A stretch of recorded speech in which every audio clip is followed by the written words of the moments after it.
This is East Asia Tonight. Good evening, I'm Oteli Edwards. Tonight's top stories. The Philippine president visits India as the two countries hold their first ever joint Navy drill in a contested South China Sea, fueling speculation of possible defense deals.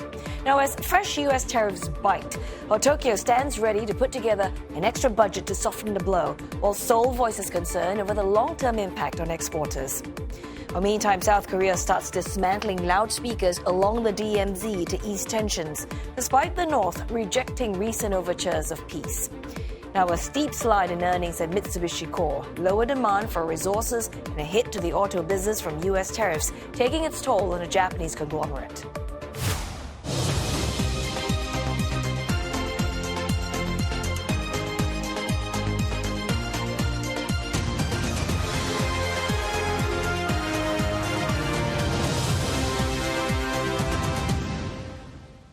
Ahead on East Asia Tonight, Japan marks the bombings of Hiroshima and Nagasaki this week, 80 years ago.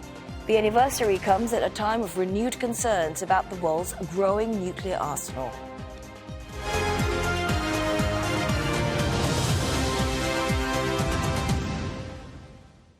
A Philippine President, Ferdinand Marcos Jr, has arrived in New Delhi. It's the first visit to India by a Philippine leader in nearly 20 years. Well, the trip coincides with what's seen as an upgrade in their military cooperation. The two navies holding their first exercise in the South China Sea in waters close to Scarborough Shoal, which claimed by the Philippines but effectively controlled by China. Now, India, which has its own border dispute with China, is fielding 3 warships, including a guided missile destroyer and an anti-submarine vessel. India is also part of the so-called Quad, which includes the US, Japan and Australia, seen by Beijing as an attempt to contain China. Now, Manila's clashes with the Chinese Coast Guard have pushed it to expand maritime cooperation with its longtime ally, the US, and other partners, including Australia, Japan and Canada. Mr. Marcos says that these alliances help make the Philippines more secure. But an expert cited by Chinese state media, Global Times, poured cold water on the latest drills, saying New Delhi is offering fake commitments to Manila and peddling Indian weapons. For more on this, we are joined by Neha Punia in New Delhi.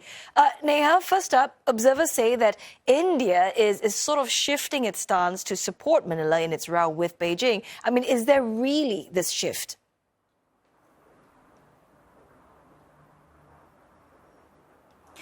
Oteli, it really does appear to be the case. I mean, New Delhi has said that this visit is an opportunity for both sides to chart the way forward for bilateral engagement and that a key focus will be discussing, quote, mutual areas of interest as far as regional developments are concerned. Now, this is believed to be an oblique reference to the dragon in the room, which is Beijing. Just like the Philippines, India also has an ongoing territorial dispute with China, but along a contested frontier in the Himalayan region of Ladakh. It's a region where both sides had seen armies facing off 5 years ago. And it's only in the last few months that India and China have tried to reset ties and move forward from that conflict. But when it comes to the Indo-Pacific, India has been categorical. It has been saying this for years, that it believes that there is a need for a rules-based order, which is, again, an indirect reference to China's aggression in that region. But, when it comes to aligning more closely with the Philippines on this issue, you had India's Foreign Affairs Minister, Dr. S. Shankar, first making a reference to the 2016 International Arbitral Tribunal ruling, saying that India backs that ruling and supports the Philippines' sovereignty. And that's a comment that China had protested, saying third parties should not interfere in this matter. But despite that, a year on, you now have those joint naval drills. And the Philippines is saying this is hopefully one of many drills that the two sides will hold in the future. This is also what experts have been telling me, proof that India has certainly picked a side as far as this territorial dispute is concerned. But the timing is interesting, given that it's, New Delhi is trying to move past its own disputes with China. But experts say it's a realization that India needs to ally more closely with countries in the region who share similar concerns, especially when it comes to maritime security and movements in the Indo-Pacific. Well, Neha, we're also looking to see what sort of pacts are being signed. Law, culture and technology are expected, but all eyes obviously on any defense agreements. What is the likelihood of one?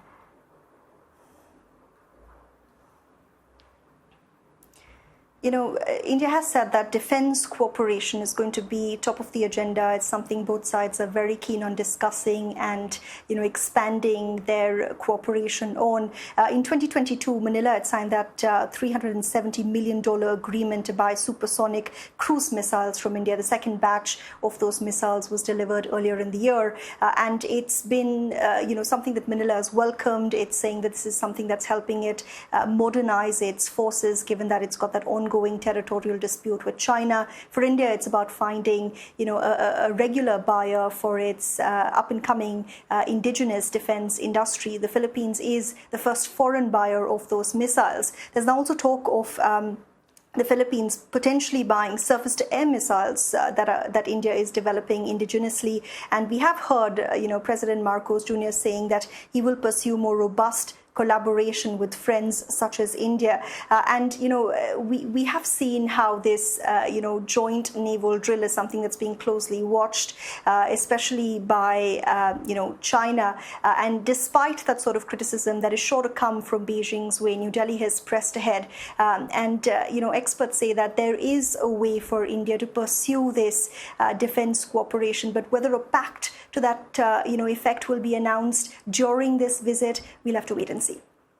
All right, many thanks for that report. Neha Punia live from New Delhi. Now, as the maritime drills between India and the Philippines continue, the Chinese and Russian navies are also holding their own. Both sides conducted an exchange between their submarine rescue teams on the weekend, part of the two countries' joint sea exercise this year. Submarine specialists and researchers from the two countries gathered on board China's rescue ship Sihu near Russia's Vladivostok on Saturday. A Chinese state media, CCTV, said that Russian technicians were given a tour of the rescue ship's deep submergence rescue vehicles, or DSRVs. And the exchange included mutual learning and talks about upcoming drills. 这次研讨，我们与俄军技术人员进行了专业交流，双方相互学习借鉴原潜救生技术经验，并就下一步演练细节进行沟通，为后续任务的成功打下基础。 The Chinese Navy hosted a reception on the deck of a destroyer Shaoxing on Friday. A military exercise dubbed Joint Sea 2025 is aimed at safeguarding strategic waterways and countering what it calls security threats in the Western Pacific. Now, China and Russia's deepening defense ties have drawn criticism in recent years, including from Japan, who said in an annual report earlier this month that the collaboration is posing serious security concerns. Beijing says the exercise is a yearly one and not aimed at any other country.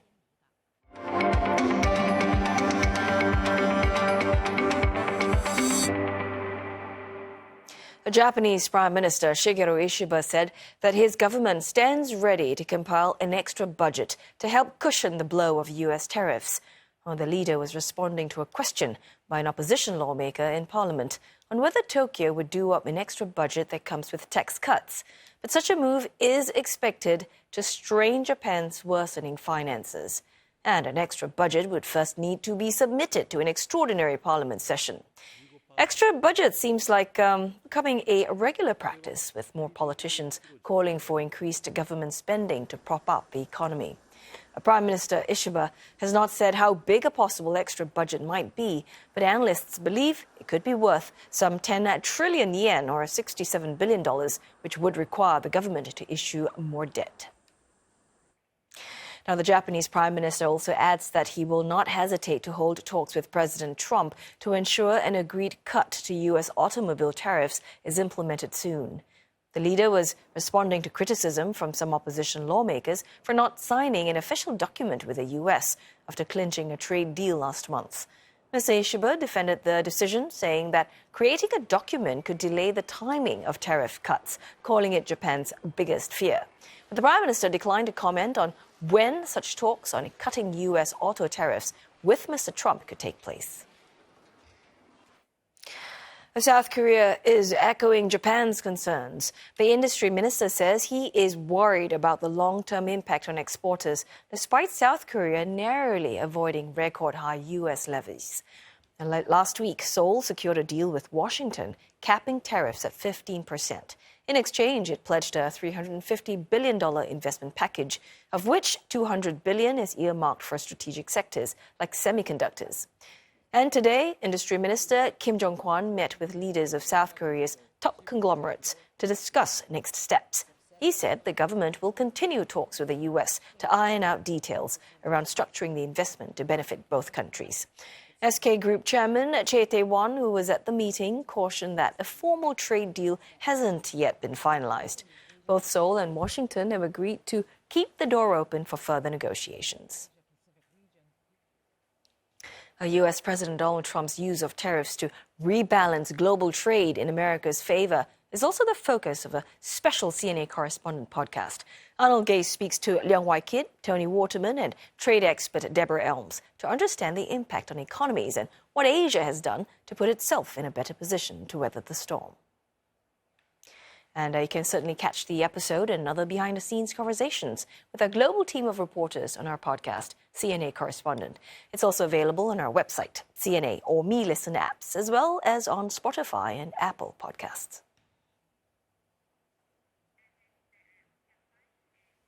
Time now for a short break, but coming up on East Asia tonight, the front-loading of shipments to beat U.S. tariffs has kept exports up for many countries in Asia. But there are signs this trend might be slowing.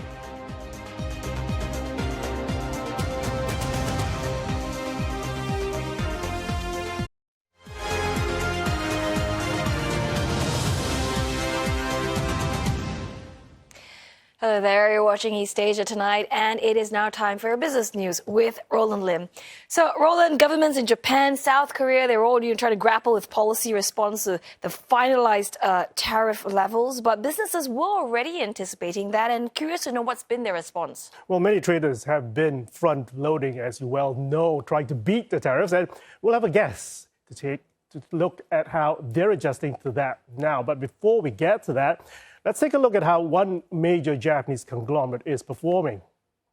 Japanese trading house Mitsubishi Corp reported a drop in its first quarter profit, although it still beat analysts' expectations. The conglomerate reported a net profit of $1.4 billion in the quarter ended June. That's down more than 40% for the same period last year, but it still beat forecast by some $150 million.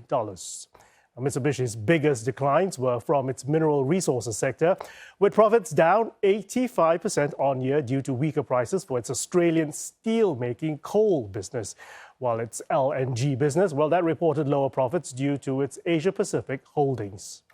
Meanwhile, U.S. tariffs taking its toll on its automotive sector, down some 24% on year. Mitsubishi also says it plans to increase its stake in Thai Union Group. That's a major canned tuna producer to 20%. That's a deal that'll be worth more than $200 million. The conglomerate is seeking to diversify its holdings by expanding into the food business. Last month, it announced plans to spend around $1 billion to acquire salmon farms in both Norway and in Canada. Shares of Mitsubishi down about 1.4% by the close of the session. Exports from Asia have surged in the past few months as businesses rushed their shipments to U.S. ports before the Trump administration's sweeping tariffs came into effect. Analysts, however, are warning that the trend may collapse in the coming quarters as American consumers adjust to price increases. Already, signs of weaker demand are showing. The spot rate for a 40-foot container from Shanghai to Los Angeles, the day before Mr. Trump's so-called reciprocal tariffs kicked in on August 1st, was less than half the rate it was a month and a half earlier. For many Asian economies, which count on the U.S. as one of their biggest trading partners, reduced U.S. consumption could force central banks and governments to ramp up fiscal and monetary policy support to maintain domestic growth. Now, how might U.S. tariff impact Asian export growth the next 6 to 12 months? Well, joining us now, Alex Holmes. He is Regional Director, Asia Pacific at the Economist Intelligence, to give us his take. Alex, good to have you on the show. Given that most Asian exporters facing 15 to 20% U.S. tariffs, China could be higher, what's your near-term outlook growth for key Asian economies like Japan, South Korea, India?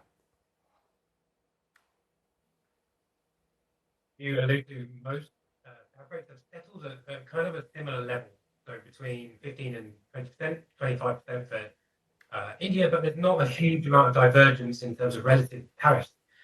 That being said, you alluded to it in your intro, there's been a lot of trade that's been front-loaded, so importers in the US trying to get ahead of these tariffs, and now that they're close to being implemented, that front-loading effect is going to drop off rather quickly. So the really buoyant export growth that we've seen in the first half of this year is likely to turn asymmetrically into a big drop in export growth. So there's a big warning there. You're saying things are going to get worse. How significant will this impact be then on profit margins, on supply chain integrity for these Asian manufacturers that are exporting to the US, that rely on the US? Which sectors are the most vulnerable?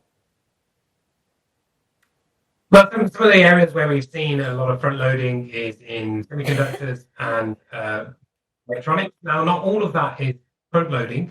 There has been an AI investment boom in the US, and that's only going from strength to strength more recently. So some of it isn't front loading, but we think a lot of it is. And that's particularly the case in kind of consumer goods, where people are building up, US retailers are building up inventories to try and get ahead of these tariff increases.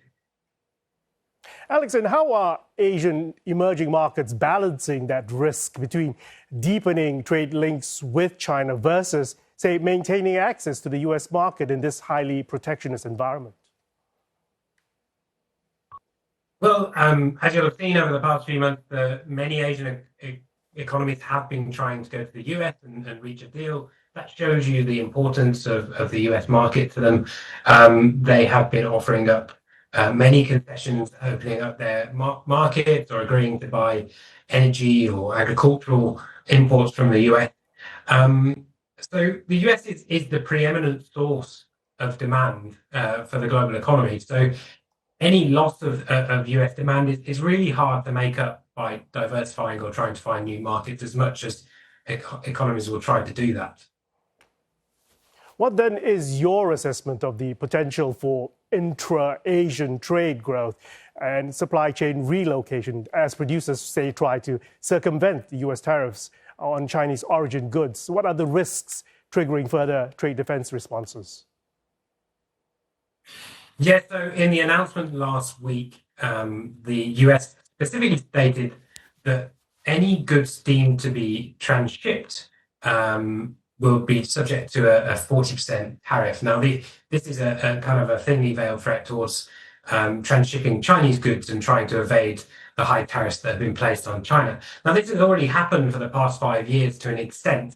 ASEAN has been a big source of kind of interconnecting the US and Chinese economies, allowing them to trade just more indirectly. But the US is doubling down on this and focusing on it a lot more strongly. So expect many countries in ASEAN in particular to come under the microscope. And many countries, such as Singapore, with its low 10% tariff, might actually not be quite so happy that it would attract these transshipments and risk the ear of the US government. Is there any evidence yet of, say, export order cancellations, rising inventory buildup, or even factory shutdowns in key export hubs? Are you hearing anything at all? So we had the Manufacturing Purchasing Managers Index, which is usually released on the first of the month. And actually for several months now, the new export orders component, the bit that surveys how much new export orders firms are getting, had been weakening and slipping deeper into contractionary territory. So firms' exports were doing rather well, but the new orders that were coming in were weakening. So that really foretells the coming drop-off in exports that's probably going to materialize over the second half of this year. Alex, appreciate those insights. That was Alex Holmes, Regional Director, Asia Pacific at the Economist Intelligence Unit. Well, Singapore is reviewing its economic strategy amid upheaval in global trade driven by U.S. tariffs. 5 committees have been set up to focus on key areas like attracting global investments, preparing for emerging tech, as well as protecting workers. Chaired by political office holders, each committee brings together union representatives and private sector leaders. Their goal is to develop strategic recommendations which will be published by mid-2026. Even as we manage the immediate uncertainties, we must start planning for the longer term to position our economy, our businesses, and our workers so that they are able to adapt to the new economic landscape. The first committee looks at Singapore's long-term competitiveness. Acting Transport Minister Jeffrey Xiao and Senior Minister of State for Trade and Industry Low Yen Ling will look at how to attract and anchor new investment while allowing firms to capture opportunities from shifting supply chains. Our core economic strategies remain relevant, but we must be more decisive in pursuing new growth areas, in backing high-potential companies, and to take calculated risks.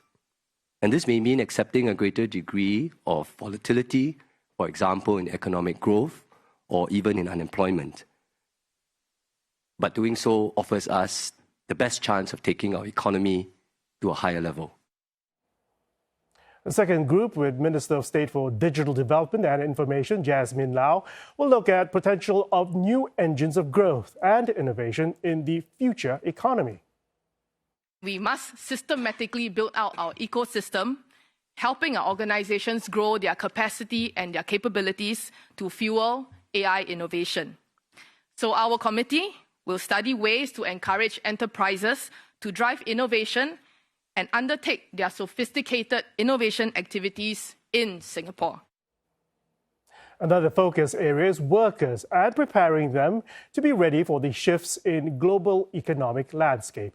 Acting Minister for Culture, Community and Youth, David Neo, and Senior Minister of State for Manpower, Koh Po Kun, will take charge of this portfolio. We've sustained more than 2% real wage growth year on year, and this is after accounting for inflation, with lower wage workers getting higher and better outcomes. And going forward, we will study ways to strengthen this link between career training as well as our career outcomes, and to continue to sustain this real wage growth. With global competition intensifying, Singapore will look to building local ideas and firms. Minister of State for Trade and Industry Alvin Tan says he will work with his committee to look at how firms can start and sustain new ventures. While Minister of State for Home Affairs Goh Pei Ming will look at how to help companies to transform and manage restructuring. And that'll do it for Business. Uteli. Thanks so very much for that, Roland. Well, time now to go for another break, but coming up next on East Asia tonight, South Korea takes down the massive loudspeakers along its heavily fortified border in a bid to dial down tensions with its neighbor.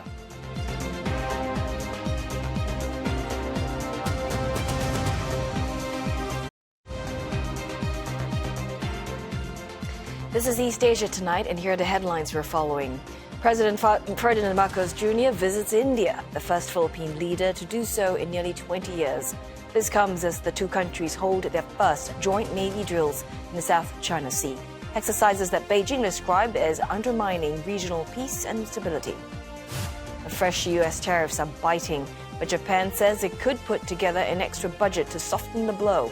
But South Korea says it's worried about the impact on exporters. The Japanese trading house Mitsubishi looks to diversify its holdings into food like tuna processing as its first quarter profit slumps.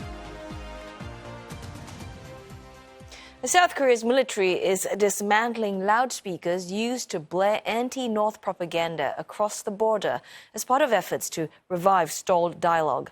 The removal process is set to be completed within the week. 우리군은 오늘부터 대북 확성기 철거를 시작하였습니다. 이는 군의 대비 태세에 영향이 없는 범위 내에서 남북 간 긴장 완화에 도움이 되는 실질적인 조치를 시행하는 것입니다.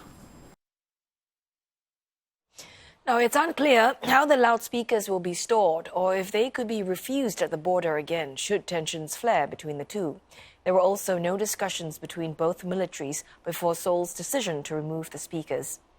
Now, the previous Yoon Suk-yeol administration turned on the loudspeaker campaign last June, first time in 6 years, after Pyongyang launched thousands of trash-carrying balloons across the border.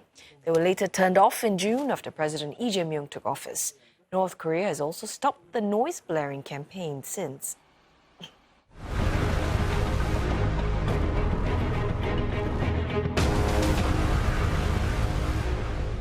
4 people have died in Taiwan after torrential rain triggered floods and landslides in central and southern areas. More than 2.6 meters of rain was dumped on parts of the mountainous south in the past week. Well, that's more than a year's worth of rain. Nearly 6,000 people were forced to evacuate. So far, 3 people have gone missing and more than 70 others injured. More than 2,000 people still can't return home, mostly in southern Kaohsiung and Pingtung County. Rescuers are working to restore roads that had been cut off and to deliver food and medical supplies. Taiwan's premier says that his cabinet is working on a special budget to provide relief efforts. Weather authorities say the downpours were brought on by last week's passage of Typhoon Komei. The rain is likely to subside from today. And in China, Beijing residents have been urged to stay indoors as the city braces for a new round of heavy downpours today. Up to 200 millimeters of rain is expected, with a high risk of flash floods and landslides. Parts of the Chinese capital are still reeling from catastrophic floods in late July, which killed more than 40 people. Authorities are taking no chances this time round. All 16 city districts are on the highest level of alert. Sections of the Great Wall and other outdoor leisure venues have been shut, and efforts are underway to reinforce aging flood defenses and update evacuation plans. China's National Observatory also renewed an orange alert. That's the second highest level for rainstorms, warning that vast regions will be impacted. More than 100 residents in a remote village in Hebei have been evacuated ahead of the storm. Japan's Met Agency says that the country broke more than a dozen heat records after its hottest ever in June and July. In the city of Komatsu in Ishikawa Prefecture, the mercury soared to a record 40.3 degrees Celsius. And some 70 kilometers away in Toyama, temperatures reached 39.8. More than a dozen other places across Japan also saw new highs. Farmers are fearing that a poor harvest after low rainfall combined with scorching heat. Japan is already grappling with a rice shortage blamed in part on hot weather last year. The shortage prompted the government to sell its emergency rice stocks and import more rice from abroad to meet market demand and bring prices down. Negotiators and diplomats are meeting in Geneva from tomorrow to try to agree on a binding global treaty to deal with plastic pollution. The United Nations says the worldwide issue has lasting social, economic and health impacts, as Ross Cullen reports. But the United Nations sees plastic pollution as a very serious international environmental problem, saying that under a business-as-usual scenario, without urgent and necessary intervention, global plastics waste could top 1.2 billion tonnes by 2060. Negotiations have been going on at the UN since 2022 in countries around the world, including Canada, Uruguay and South Korea, to try to agree on a new international legally binding treaty to deal with plastic pollution, and those negotiations will be restarting in Switzerland this week. Now, the OECD, the Organisation for Economic Cooperation and Development, which is headquartered here in the French capital, released a report last week looking at plastic pollution and plastics leakage in Asia specifically, saying that Asia is responsible for 1/3 of global plastics waste. Waste generation there is outpacing waste management, but there were some reasons to be positive. The OECD Secretary General saying, quote, Southeast and East Asia can become a global model in tackling plastic pollution and advancing circular economy solutions for plastic waste. The Lancet, which is a leading medical journal, has released a new report timed to coincide with these UN Plastics Treaty negotiations, saying that plastic pollution is a grave and growing danger to us and to the planet. The lead author of that report saying the environmental impacts of plastic pollution fall most heavily on vulnerable populations, especially children, at a huge economic cost to society, saying it is incumbent on us to act in response. Those negotiations in Geneva will last until the 14th of August. Ross Cullen, CNA, Paris. In other news, Australian police have charged a Chinese woman with foreign interference, accusing her of spying on a Buddhist group in Canberra.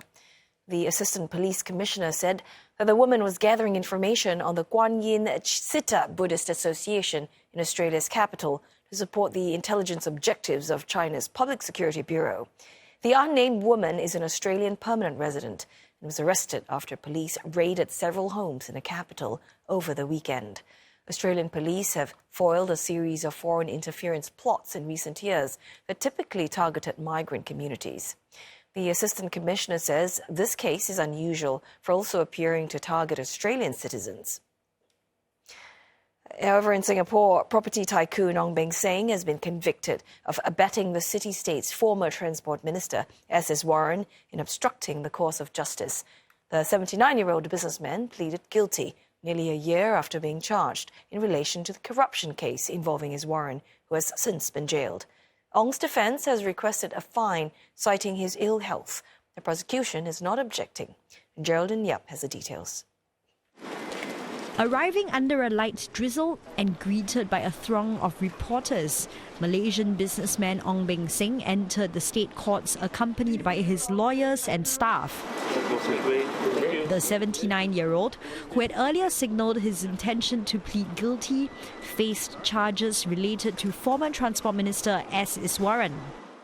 After a 45-minute delay caused by a false fire alarm, the hearing got underway with the prosecution outlining Ong's offences. Ong was convicted of helping Iswaran cover up by arranging a late bill for a business-class flight from Doha to Singapore. Another charge will be considered during sentencing. Both sides agree jail time is deserved, but Ong's lawyers asked the court to exercise judicial mercy and impose a fine instead, citing his advanced multiple myeloma, an incurable cancer. Ong's lawyer referred extensively to medical reports submitted by 2 doctors in Singapore and a doctor in the United States. He said Ong is immunocompromised because of the multiple myeloma and cancer drugs, which means infections are dangerous and potentially fatal. Among other issues, Ong's condition has also compromised his spine, and he's at a high risk of falls, which could result in paralysis, permanent disability, or life-threatening injury. The risks, Ong's lawyer said, are multiplied in jail, and he will not have access to the same level of care that he is currently receiving to manage his condition if he is imprisoned. Now, the prosecution accepted that the exercise of judicial mercy was warranted in this case, as imprisonment would increase the risk of endangering Ong's life, and it does not object to Ong being given the maximum fine instead. Both sides are expected to be back in court on 15th August, when Ong will find out if he will be able to avoid jail time. His bail of $800,000 has been extended until his sentencing. A time now for another break, but coming up next on East Asia tonight. This week marks 80 years since the atomic bombings of Hiroshima and Nagasaki. We examine the renewed concern about nuclear weapons and the red lines in warfare. We're also taking a closer look at bias in artificial intelligence and the growing debate over truth, as different AI systems tout different narratives.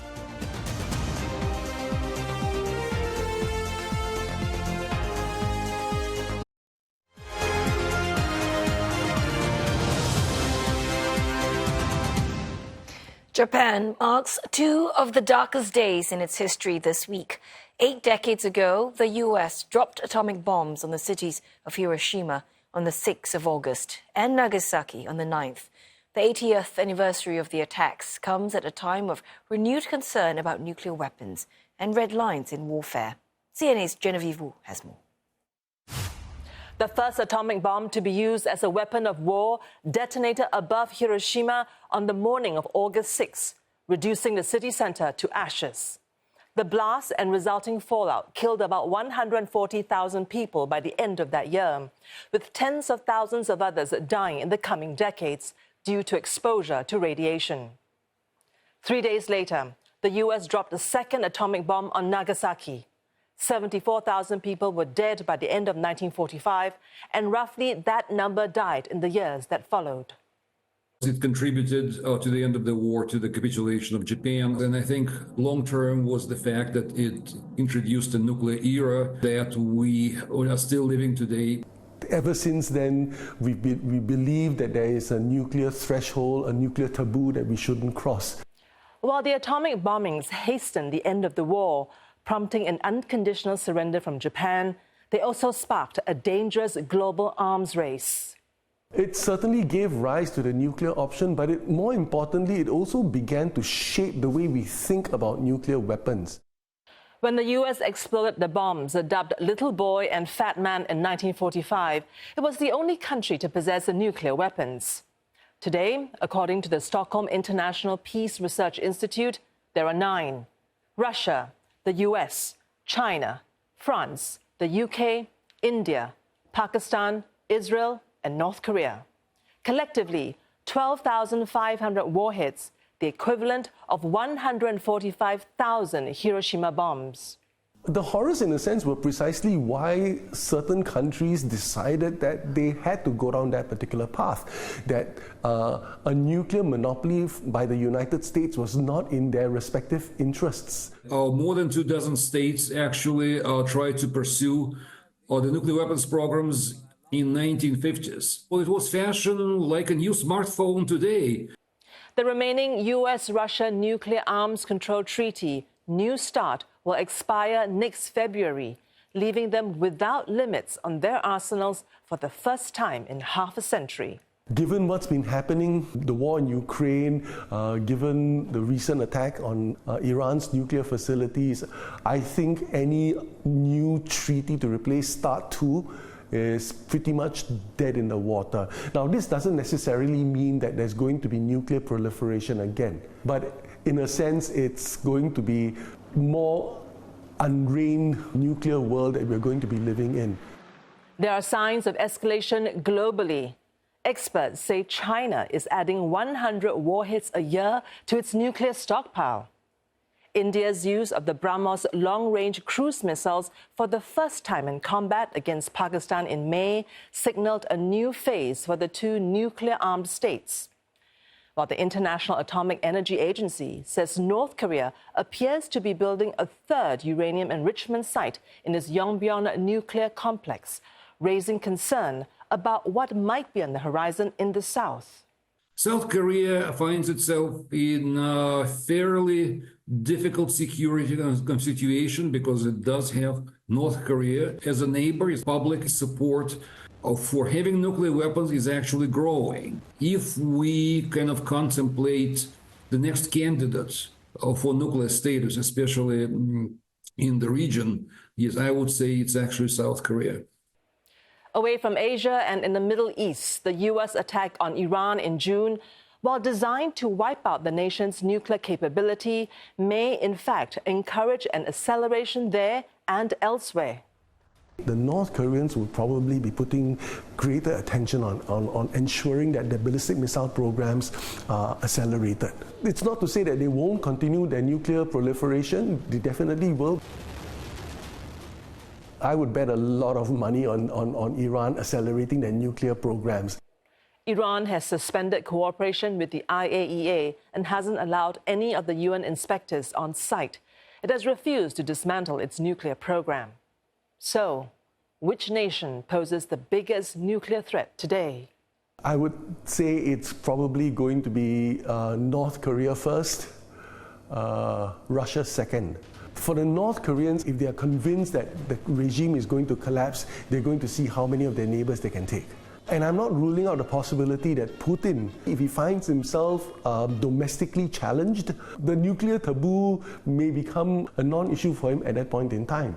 In a highly tense situation, Now, especially, of course, in Europe and Russia, small confrontation might escalate. And in the process of that escalation, we might actually see approaching the nuclear threshold. Are there any silver linings? I guess the silver lining, if there is one, is that we haven't crossed that threshold. That taboo remains, but the temptations clearly to become a nuclear-capable state, that's a dark cloud that's never going to go away, I suspect. The genie came out of the bottle. I don't think we're ever going to put it back. A survey shows that most foreign visitors to Hiroshima's Peace Memorial Museum are in favor of abolishing nuclear weapons. Kyodo News, polling around 1,000 people from 6 countries and regions, showed that 55% felt it was necessary to do away with nuclear arms. Nearly 36% who believed in doing so also said that it is difficult under current conditions. Just 3% said such weapons should stay. And separately, on the 1945 atomic bombings in Japan, some 74% felt that the acts against both Hiroshima and Nagasaki cannot be justified. And among those, about 6% had changed their minds after viewing the exhibits showcasing the effects of the attack at the museum. 7.2% felt it was justified, while 12.8% were unsure. Decades after the atomic bombing in Hiroshima, the search for victims continues. On Ninoshima, a small island south of the city. In the aftermath of the blast 80 years ago, thousands of casualties were ferried to the island by military boats. Many died en route or shortly after arrival. And amid the chaos, the deceased were hastily buried in various locations. Since then, the remains of some 3,000 victims have been recovered, but thousands more are still unaccounted for. Today, local residents continue the search, driven by a deep desire to honor the victims and bring closure to survivors who lost their loved ones. もう80年経ってもやはり同じ人類としてですね、そういったことはまずは地上に出してあげて、そしてそこから人間らしく、埋葬、まだこれ単に土に埋めただけですから埋葬とは言えないんですよ。はい、ちゃんと骨壺に入れて、どこかへお納めすると、そしてみんなで手を合わせてお祈りするということをしない限りは、この方たちはまだ戦争が終わってないと思います。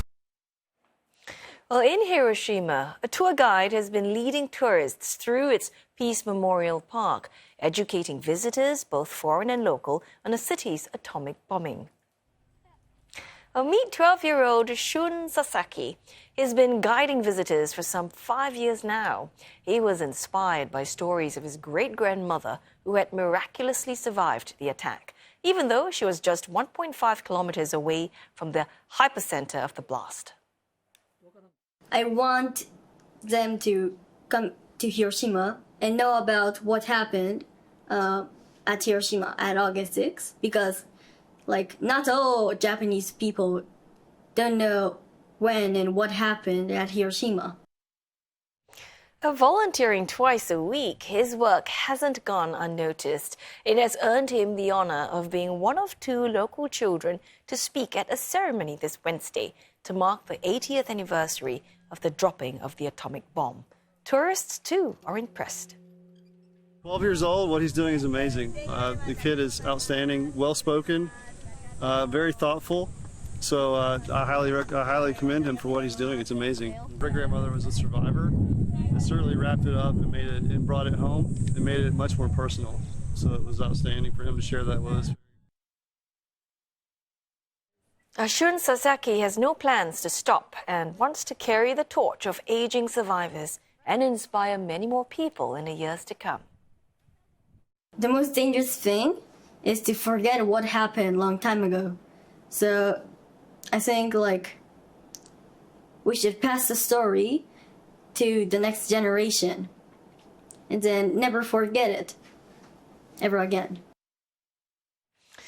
Well, OpenAI is expected to release its newest GPT model this month amid mounting excitement and concern over the emerging technology. Elon Musk's rival AI chatbot Grok recently sparked outrage for generating anti-Semitic content, fueling debate about bias in AI. Well, Lara Spitzer reports from Silicon Valley on the growing debate over truth and control in the age of AI. When Elon Musk's AI chatbot Grok recently began generating anti-Semitic and other hateful content in response to user prompts, it was unclear exactly why it went off the rails. Well, the company says it's been fixed. There are questions about whether the model went overboard to try and align itself with its creator's anti-woke ideology. That's also what causes us to be a maximally truth-seeking AI, even if that truth is sometimes at odds with what is politically correct. Experts like Julian Togelius, a professor at New York University, say the issues go beyond Grok. Large language models are trained on massive data sets, and depending on where they're built, they may produce very different answers. If you try interacting with some Chinese models like DeepSeek or Qwen and ask them some politically sensitive topics, you will get very different answers than if you try European or American models. That's raising concerns about a future where there are competing narratives across entire AI ecosystems. Now, the Trump administration has entered the debate with a set of executive orders banning the federal government from using AI systems deemed ideologically biased. Our children will not live on a planet controlled by the algorithms of the adversaries advancing values and interests contrary to our own. Meanwhile, researchers are warning that bias might not just come from flawed data or outside interference, but from the way these models evolve and learn internally. We may need to sort of confront very troubling philosophical issues, like if there is a strong bias in this model, but this bias comes from the model having kind of learned it itself because it formed a coherent worldview, what are you to do about it? As the technology grows more powerful and more complex, some experts, like Oren Etzioni at the University of Washington, say our best defense isn't just better models, but a better informed public. AI is a tool, and it's up to us to figure out how to use it and how to use it for good effect. With hundreds of billions of dollars pouring into AI development and dozens of new models launching worldwide, the situation has taken on a new urgency. As companies race to develop AI models and governments scramble to regulate them, there's a growing focus not just on how they perform, but on who might be pulling the strings, and whether that, ultimately, could decide what's considered the truth.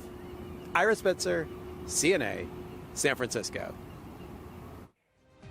And that wraps up Monday's edition of East Asia Tonight. Don't forget your headlines anytime at cna.asia. And look us up on Facebook and YouTube as well. Thanks for your company.